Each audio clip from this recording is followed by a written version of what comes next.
Alors bonjour, Maservi est une société qui a été fondée le 11 août 2011, qui est une société à 100% algérienne et qui aujourd'hui pratique des opérations d'assurance de personnes.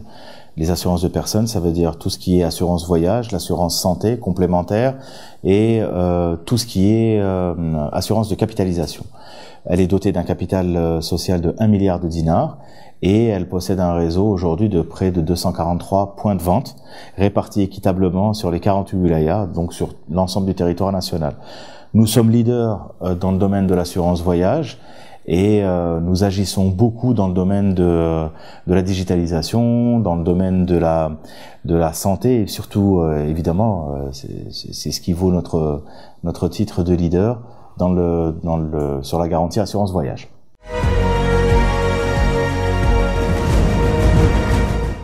Alors l'innovation avec le client est au cœur de nos préoccupations. Et évidemment, nous avons pour moyenne, en règle générale, de mettre sur le marché à peu près 2 produits par an, en moyenne, 2 produits par an, qui nous permettent de faire la différence avec la concurrence et d'imposer notre présence dans le marché de manière extrêmement innovante et tout aussi digitale.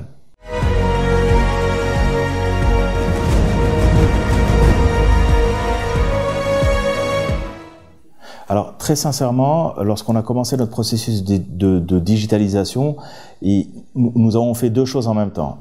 Nous avons négocié notre virage numérique en interne et à ma grande surprise, il n'y a pas eu de résistance au changement et cela est dû au fait que mes collaborateurs et nos équipes sont des gens qui ont en moyenne entre 30 et 45 ans. Donc ils étaient absolument prêts pour travailler avec ces nouveaux outils. Et d'un autre côté, ce qu'on a fait, c'est qu'on a digitalisé nos produits. Et donc on a ouvert ce qu'on appelle un site web marchand dans lequel on a mis en place nos produits et qu'on a mis à la disposition de notre clientèle qui peuvent payer donc leur assurance voyage par exemple ou qui peuvent faire un devis sur la temporaire ODC, enfin tout ce qui est assurance vie sur notre site web, à savoir www.maservi.com. Là, on croyait tout le monde nous donnait perdant. Mais en fin de compte, ce qu'on a eu, d'abord, c'est une vraie volonté de la part de notre gouvernement, via le ministère des Finances, la Direction Générale du Trésor, la Direction des Assurances, qui nous a poussé, qui nous a aidés, ils nous ont motivés, ils nous ont donné toutes les autorisations nécessaires pour avancer. D'un autre côté, on a eu le GIE monétique, c'est-à-dire tout ce qui était SATIM et qui avait toute l'infrastructure à mettre en place. Ils nous ont reçus, parce qu'ils avaient ouvert ça aux grands facturiers, et ils nous ont reçus d'une manière exceptionnel. Et là, on a mis en place la carte CIB. On a eu un partenaire, Société Générale, avec Algérie, avec qui on a travaillé et on a monté cette plateforme. On a eu aussi, de l'autre côté, on a eu un consultant qui s'appelle Monsieur Nadir Kara de MedCS. Je lui fais un peu de publicité parce que je lui rends hommage. Il a travaillé de manière exceptionnelle avec nous. Je rends hommage aussi à mes équipes parce qu'elles ont donné tout ce qu'elles pouvaient dans ce projet parce qu'ils y ont cru et ils savaient que ça allait faire la différence. Et évidemment, les gens de la SATIM ont été merveilleux.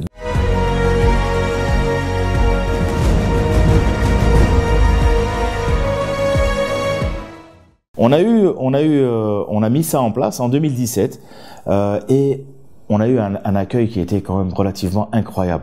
Il y a eu auprès des clients, c'est-à-dire que nous on se disait non, ils vont pas utiliser leur carte. Mais d'abord il y a eu la curiosité. 2, on a bien communiqué. 3, les gens ont commencé à s'habituer. Alors, il y avait des gens, vous savez, ils vous appellent le vendredi, le samedi, en week-end, ils vous disent comment on fait, est-ce qu'il y a une agence qui est ouverte? Nous, on leur disait, essayez via Internet, via votre carte bancaire. Donc, au début, il y a eu des complications parce qu'il y a eu une double authentification, il y a des codes, etc. Et puis, ils ont commencé à s'y habituer.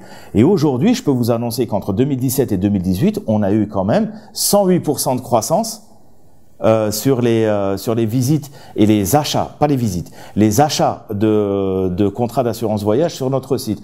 Donc, on croyait qu'on allait avoir une résistance au changement en interne.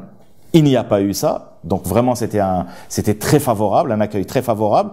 2, on croyait que les gens allaient s'en désintéresser, qu'ils n'allaient pas l'utiliser, mais bien au contraire. Alors, en conclusion, ce que moi personnellement j'ai compris avec nos équipes et mes équipes, C'est qu'on a compris en fait que les Algériens maintenant, après avoir voyagé à travers le monde, sont des gens qui veulent vivre dans leur pays, réussir dans leur pays et vivre de la même manière qu'ils pourraient vivre à l'étranger. C'est-à-dire qu'ils veulent utiliser les mêmes outils qu'ils ont à l'étranger et les utiliser en Algérie. Et ça, c'est fantastique parce que vous avez la conjonction de deux éléments, la volonté des clients et la volonté de votre entreprise de faire mieux et de monter en puissance, tout ça dans un marché qui est local et algérien et qu'on dit qu'à chaque fois on est en retard, etc., etc. Non, ben non, on n'est pas en retard. On a strictement rien à envier à ce qui se fait ailleurs. C'est vrai, on est au début, c'est embryonnaire, faut pas croire que c'est fantastique, mais ça annonce de très très belles choses dans le cadre du e-payment et de la digitalisation de nos process et de nos produits.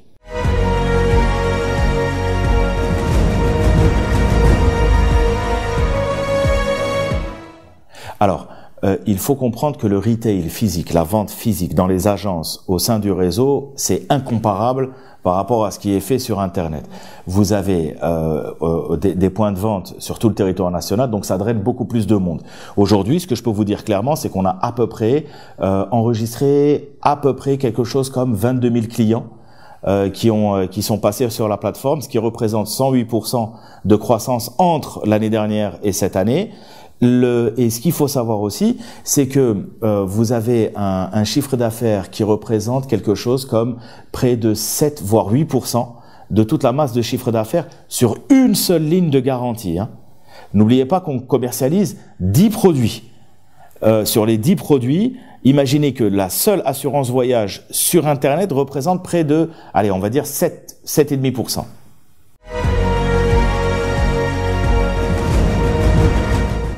Alors on a commencé par la CIB et ensuite on est passé au niveau de la Poste algérienne qui elle-même aussi ont une équipe qui est formidable. J'appelle vraiment toutes les personnes ou toutes les entreprises qui ont un site web marchand de travailler aussi avec les gens de la Poste parce que c'est une équipe qui est hautement réactive. Alors je vous explique.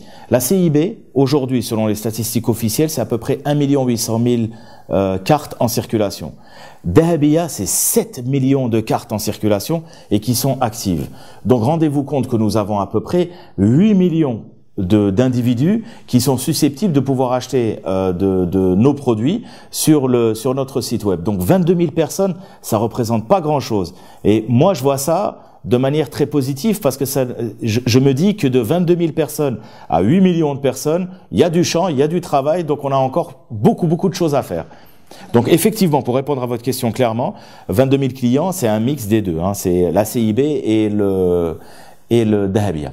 Mais c'est une tendance qui se renverse. Pourquoi? Parce que Dahabia a une plus grande portée, a beaucoup plus de porteurs de cartes.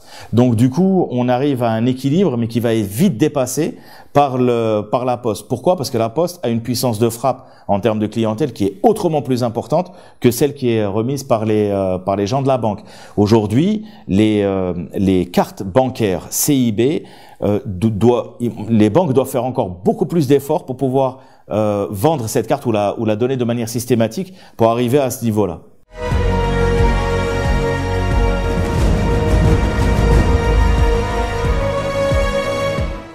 Alors, notre objectif, il est très clair. Notre objectif est de devenir, et je vais être très clair avec vous, c'est de devenir la première insurtech algérienne. Alors, est-ce que je suis incapable de vous dire s'il y a des insurtech en Tunisie, au Maroc, etc., ou dans les pays du Maghreb? Mais aujourd'hui, nous, notre ambition, d'abord, c'est de rester ici, parce qu'il y a beaucoup de travail à faire en Algérie. Et deuxièmement, notre ambition est de devenir vraiment la première insurtech algérienne, c'est-à-dire que tous nos produits doivent être digitalisés et mis sur le site web marchand. Nous voulons avoir une marketplace en Algérie et nous voulons qu'elle s'appelle Maservi.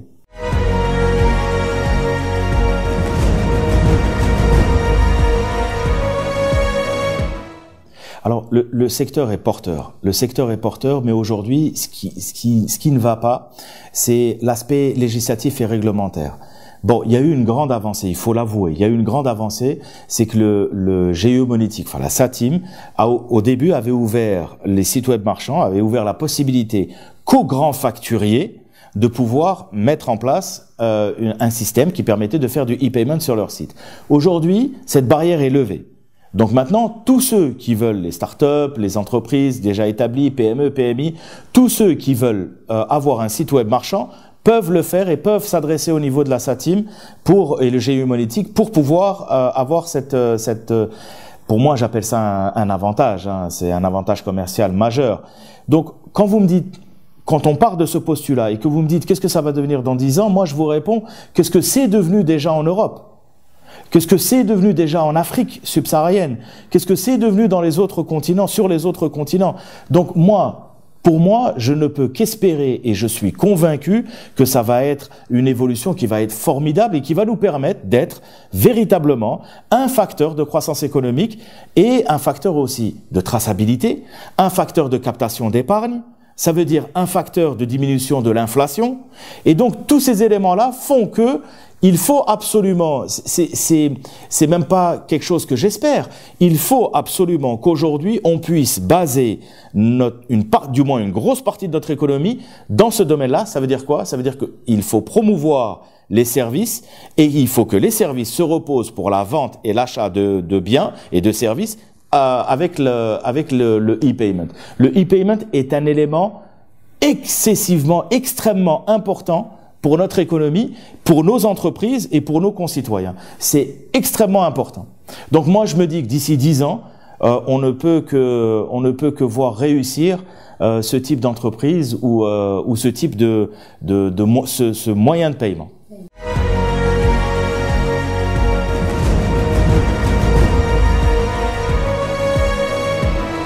Jusqu'à aujourd'hui, nous sommes toujours dans la phase, et ça fait quand même 1 an, vraiment je les remercie pour leur patience, mais j'ai un devoir d'honnêteté vis-à-vis d'eux.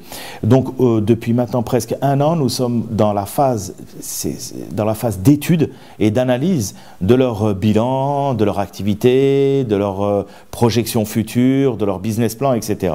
On est arrivé à la conclusion et je pense qu'on va avoir un résultat d'ici maximum, on va se donner un maximum, Inch'Allah, de 2 mois pour pouvoir finaliser, oui ou non, l'entrée en capital dans ces entreprises. Il y a quelque chose qu'il faut dire. Ces 4 entreprises que nous avons choisies, ce sont des entreprises qui sont en devenir. Ça veut dire que quand vous avez des sociétés comme l'équivalent, moi j'aime bien l'appeler comme ça, l'équivalent de Amazon, c'est Batolis.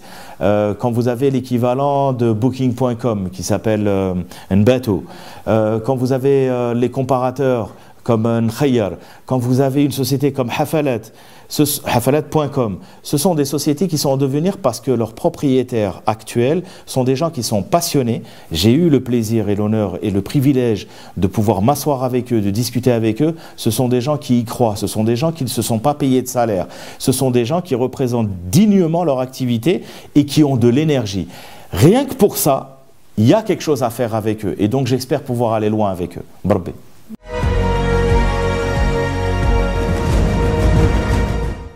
Ah bah, je vous laisse, je vous dirai rien maintenant parce que je vous laisse la surprise parce que Inch'Allah dimanche on va avoir un lancement et ce dimanche 27 janvier vous allez être agréablement surpris et donc je préfère vous laisser la surprise et laisser la surprise aux internautes.